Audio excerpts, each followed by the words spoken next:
Okay, so Professor Jenie, thank you very much. Okay. Thanks, David. So, good morning, everybody.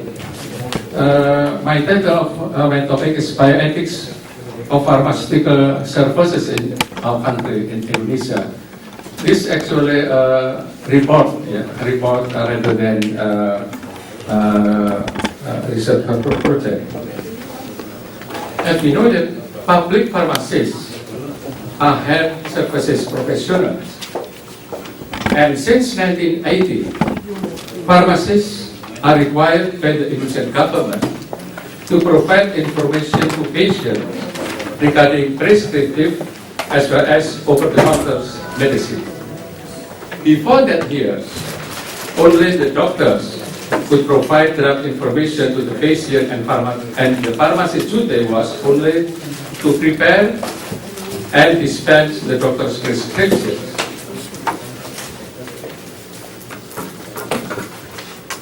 Now, after nearly 40 years, the relation between pharmacists and patients has become more and more complex.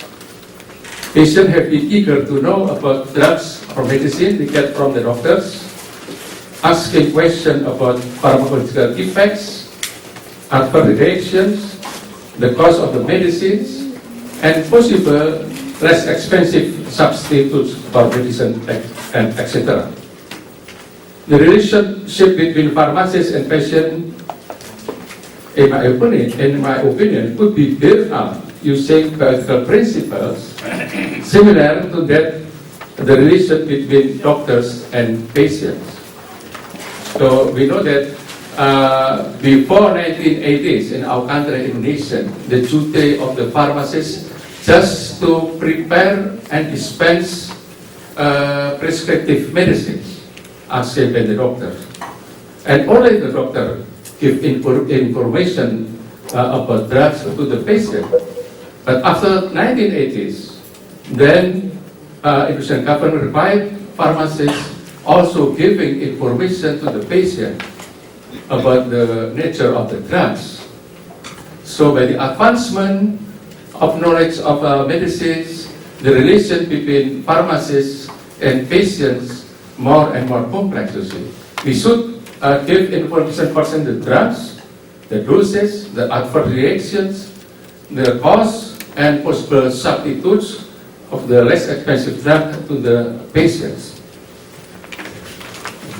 Now, you know that the relation between doctors and patients could be built up using ethical principles that we call prima facie, built up, proposed by Bitam and Childress. But first, I would like to talk to all of you about the term of bioethics. That according to Oxford Companion to Philosophy, bioethics is a study of moral and social implication of techniques resulting from advances in the biological sciences. According to the philosopher Van Rensselaer-Polder, bioethics is a new discipline which combines biological knowledge with a knowledge of human value system, which would build a bridge between sciences and humanities, help humanities to survive and sustain, and improve the civilized world. This is according to the philosopher Polder. According to other philosopher, Umar, bioethics is not a discipline. It has become a meeting ground for a number of disciplines, discourses, and organizations concerned with ethical, legal, and social questions raised by advances in medicine, science, and biotechnology. So bioethics is always concerned with the advancement of biological sciences applied to the human being. But according to Draft Declaration on Universal Norm on Bioethics, the term bioethics refers to systematic, pluralistic, and interdisciplinary study and resolution of ethical issues raised by medicine, life, and social sciences as applied to human beings and their relationship with biosphere, including issues related to availability and accessibility of scientific and technological development and their application. This draft is actually omitted in the Universal Declaration on Bioethics and Human Rights adopted by UNESCO. Bioethics principle is a code of conduct actually. A code of conduct which gives guidance to relation between biotechnological users and the consumers. In public health affairs, the biotechnology users could be medical doctors, dentists, pharmacists, nurses, and so on, and the consumer, of course, are patients. This relationship between biotechnology users and the consumers is regulated by bioethical principles. As I told you before, that in the medical sciences, we use 4 principles of bioethics raised by Beecham and Childers in 1994. The 4 principles of bioethics consist of autonomy, that's the relation between doctor and patient should be given respect to the autonomy of the patients, and also beneficence, the relation between doctors and patients should have effect and cure, and non-maleficent, the relation between doctor and patient should cause no harm, and justice, treat patient fairly. The 4 principles is known as prima facie principles. Prima facie means at first appearance, at first appearance. So at first appearance of the doctor to the patient should give beneficent, non-maleficent, and justice and respect to the autonomy of the patient. These 4 principles, in my opinion, could be adopted also in relation between pharmacists and patient. So we can use prima facie, respect to autonomy, beneficence, non-maleficent, and justice to the patients. Let us see one by one. Autonomy means that patients should not be regarded merely as a cases. Pharmacists in public duty shall regard and respect to the right of patients. Patients have a right to know about medicines prescribed by their doctors, such as pharmacological effects, adverse reactions, the cost of the medicine, possible as expensive substitutes for medicine, and so on. Therefore, pharmacists have a double duty to give all information about those medicines given to them by the doctors. Respect to the patient autonomy has to be translated into professional answer to them. The second principle, beneficence, that pharmacists in public duty shall give the best and the right services in preparation and dispensing of the prescriptive drugs accordingly, as well as OTC ones to the patients. The services could give benefit to the patient and in turn giving effect cure to the patient. The principle of the beneficence must be kept strongly by pharmaceutical professional duty in the public sector. Third principles, the non-maleficence, that the pharmacist in public duty shall not cause harm to the patient. This principle could be implemented by pharmacists using precautionary acts. In preparing and prescription drugs, for example, an accurate examination of the doctor's prescriptions must be done first. If there is any doubt about the doctor has written in this prescription, pharmacist has to consult to the doctor, asking clarification about his or her prescription. Only after getting the clarification, the pharmacist could then start preparing drugs for patients. And the last principle, justice, that pharmacists in public duty shall treat patients fairly, for example, without sexual or racial discriminations. This is according to Ben Nifam also. Justice also means that the pharmacists must use all of their professional capacities for the betterment of the patients. Ladies and gentlemen, besides the prima facie, bioethical principle can be seen also in the Universal Declaration on Bioethics and Human Rights. This declaration consists of some health-related bioethical principles which can be used by pharmacists working at hospital, research institute, industry, and of course in pharmacy. As we can see in the Universal Declaration on Bioethics and Human Rights, the scope of this declaration, that the declaration addresses ethical issues related to medicine, life sciences, and associated technologies as applied to human beings, taking into account their social, legal, and environmental dimensions. This declaration by UNESCO is addressed to the states, the member of UNESCO. As appropriate and relevant, it is also provide guidance to decisions or practices of individuals, groups, communities, institutions, and corporations, public and private. You can see some principles and concerning the relation between pharmacist and the patient.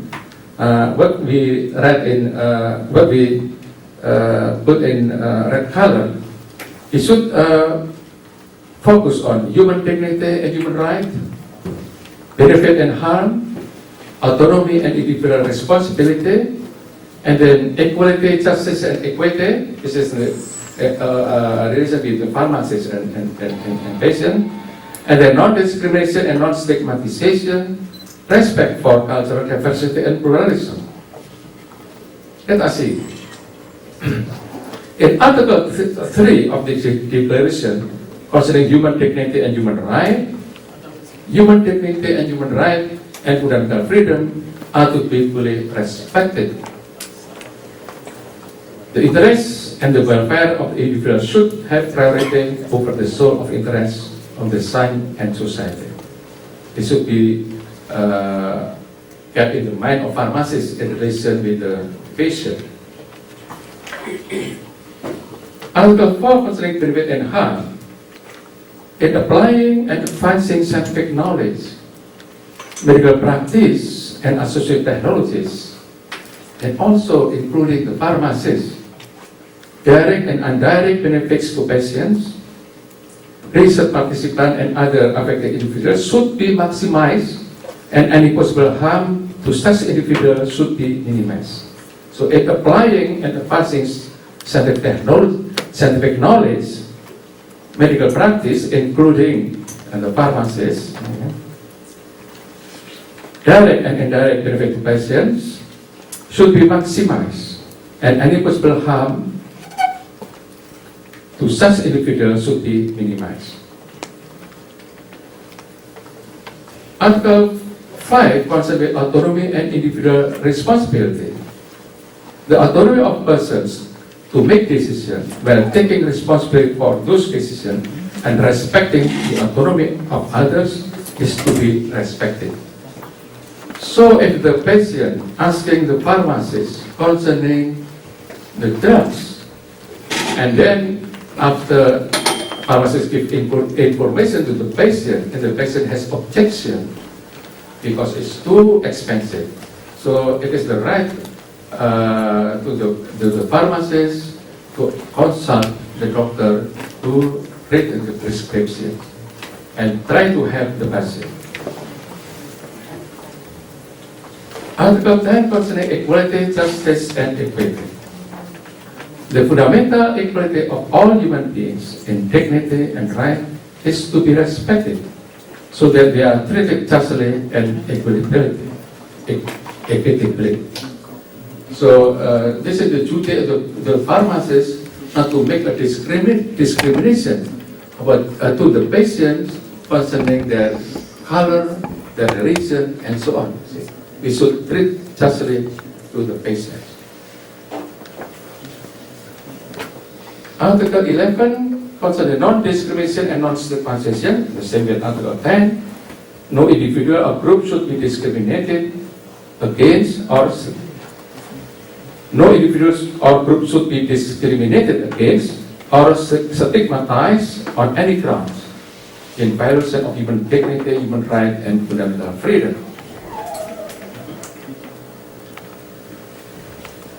Pharmacist profession should also look at Article 12 here, respect for cultural diversity and pluralism. The importance of cultural diversity and pluralism should be given due regard. However, this is the Article 12, such considerations are not to be invoked to infringe upon human dignity, human rights, and fundamental freedoms, nor about the principles set out in this declaration, nor limit their scopes. So in conclusion, that the prima facie and the Universal Declaration on Bioethics and Human Rights could be used by the Indonesian pharmacists as a guidance for improving the Indonesian Pharmacy Ethics Code and the government regulation on pharmaceutical practice. Thank you very much for your attention.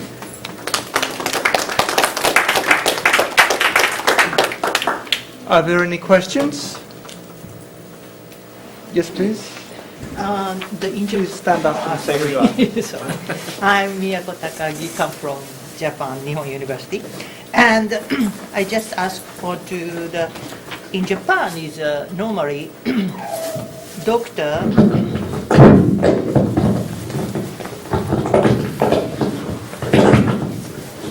in Japan normally the doctor make a prescription and just the pharmacist follow that prescription. Yes.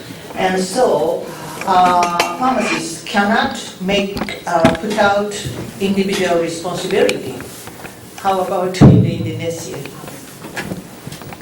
Yes, I told you before that before 1980s, you see, yes, the duty of the pharmacist just to prepare and dispensing prescriptive drugs, not give information about drug to the patient. But after 1980, there's a regulation from the government that pharmacist has another duty, giving information concerning the drugs prescribed by the doctor, about pharmacological effect, about adverse effect, and so on, you see, even about the cost of the drugs. If then patient has objection, and then the pharmacist should ask the doctor, to consult with the doctor, whether the patient asking for the cheaper drugs or not. So the relation between doctor, pharmacist, and patient is regulated by the government. So I told you that the relation between pharmacist and patient become more and more complex in this case. Yeah. Yes. I'm Jenie from Bangladesh. You said that there are the four principles for the pharmaceutical company, pharmaceutical professionals. The first one is the autonomy, respect to the patient. And you said that the pharmaceutical professional should aware about the prescription, about the medicine, and we have seen that there is that within the packet of the medicine there is some leaflet for the information about the side effect, then about the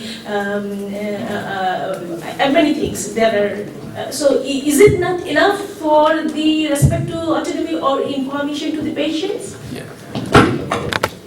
Sometimes patients do not read the information in the leaflet.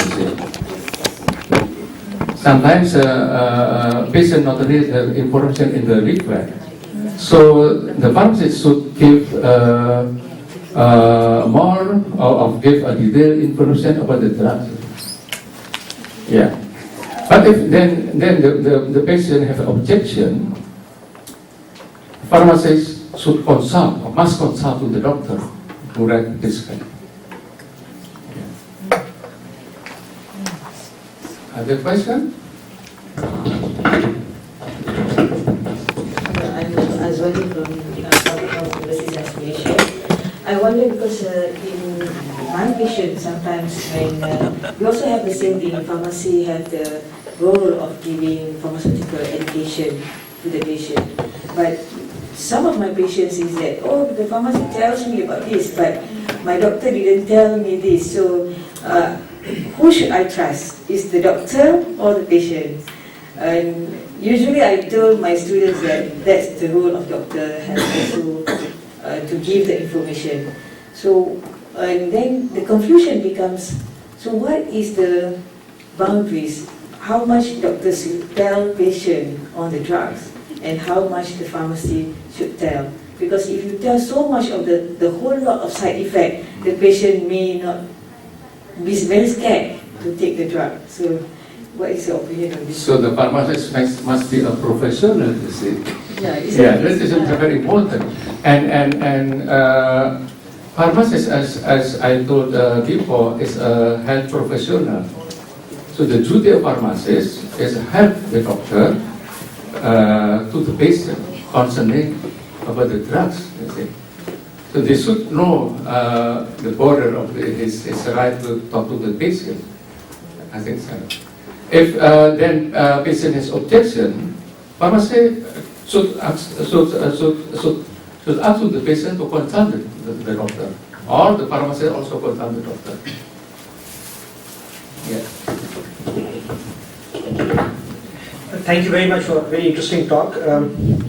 Coming from a background, I'm a medical doctor myself, so coming from a background of a hierarchy in the medical profession, in my part of the world, it is the doctor on top, and then the pharmacist or the nurse or the paramedic, etc. And it is a doctor who gives the orders. Now this is changing, this is being challenged, and this is changing because when you have the patient in the center as the main focus, all of these other players in healthcare, the pharmacist or the nurse or management, they're all equally important in the healthcare setup. However, the mindset is still very much that it is the physician. So if I have written this order and written this dose, I know what is best for my patient. And who are you to stop me? I am the MD over here, you're not the MD. So that is the attitude that physicians come up, and even though the pharmacist is a very well qualified Ph.D. in his field, he's not a doctor. And the patient looks at me as a physician and will think of their pharmacist as a dispenser of the drug, which used to be many years ago also. So that relationship has still not changed in much of the developing world. Thanks. Yeah, we know that in the health system, the doctors, and also in our country, in Indonesia, also including the dentist, is called medical professional, I say.